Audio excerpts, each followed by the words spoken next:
I wanted to share with you how to slice an image using Cricut Design Space. You can apply this technique using any image in text. Meet French fries. I love my chickens and that's why I decided to make this shirt. Let's get started.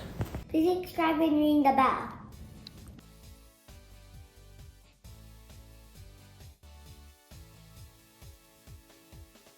Today I'm going to be showing you the technique of using the slicing tool in Cricut Design Space.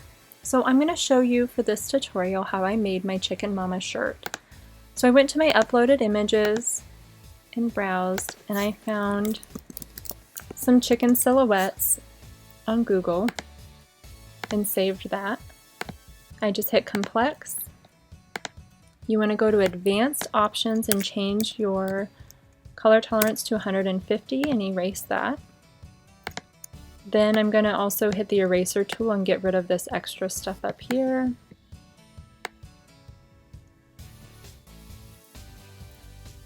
Okay, and then I'm going to hit continue. Make sure I hit the cut image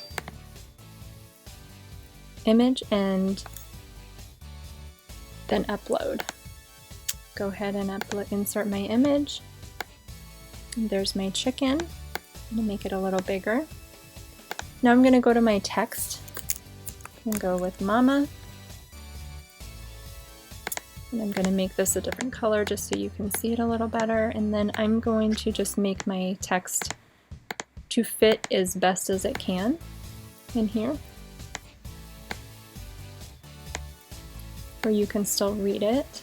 So then once you get your positioning right, then what you do is you highlight everything and you hit the slicing tool. You slide this away and then you erase the other parts that you don't want. And there you have it. That is how you can use the slicing tool, and this can be applied to pretty much any image and any text to customize a shirt or a gift for you or your loved one.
Mommy's video, give her a thumbs up.